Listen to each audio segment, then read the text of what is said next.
having that carousel that works like while you're sleeping is like Mm-hmm. really, really, I mean, last night I went to bed and woke up this morning, I had 2 new leads, in my Facebook ad account. So it was like things are working while I'm not having to do anything. And that's kind of the Mm-hmm. idea behind it. Right. Yeah, and there's so much you can do with it. Like Yeah. that you can incorporate it into for Yeah. email marketing purposes or Uh-huh.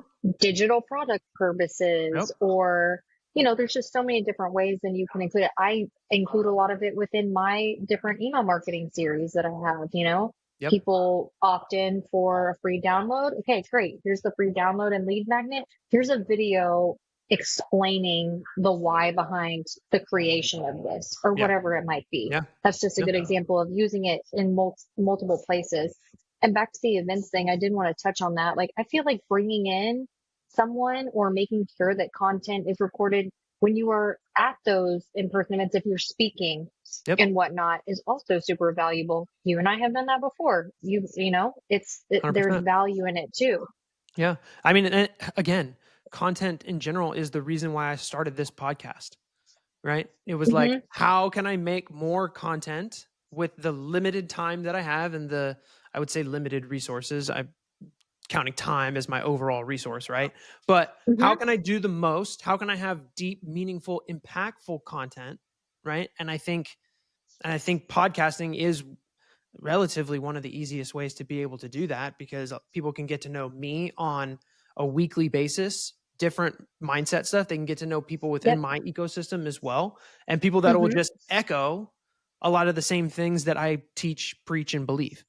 Right. Mm-hmm. And I think it's I literally right after we're done with this, I am starting an email campaign for my first 4 episodes, and I'm just putting them up and out. So it's like, that's the main reason that I kind of started with doing this. But I think a lot of people, their biggest hesitancy is they don't know where to start. Right. And we kind of touched on that at the beginning about a couple of assets that would be a good place to start. We talk about website content, branding content around the business itself. Mm-hmm. But what do you think are some other mistakes that people get into? I see it mostly with like social media, right? They kind of probably make more mistakes over there. But what are some common mistakes that you see with people when they take a stab at putting video content into their marketing? I would say the number one thing that I recommend my clients steering clear from is just trying to make a sale.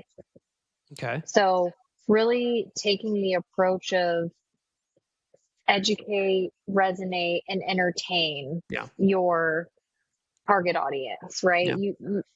Every single person is going to learn from you different and is going to be attracted to the different types of content. So that's why I always go back to the educational base, resonating, and which is really hitting on the specific pain points of your target audience, and then entertaining. And I know some people are hit or miss with the entertainment piece of it. I throw that into mine, but that's my personality. If that's not your personality, then I don't think you should do it.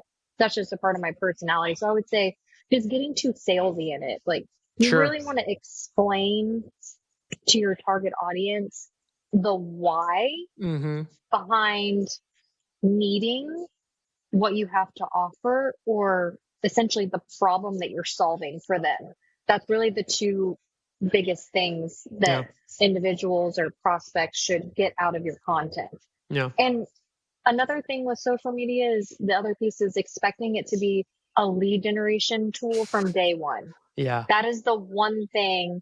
And I know that some people may disagree with me on this, but anytime that I have the lead generation conversation and it goes to social media, I reroute that conversation almost immediately, because I'm like, look, yes, I do think that in the long run, like, yes, social media can bring you followers and leads, and like that will come, but that's not essentially how you're going to pull consistency for lead generation. I like to frame social media or video content more so from hey, this is to build your brand and establish you as an expert and a creditable individual within your niche or market or industry that you're in.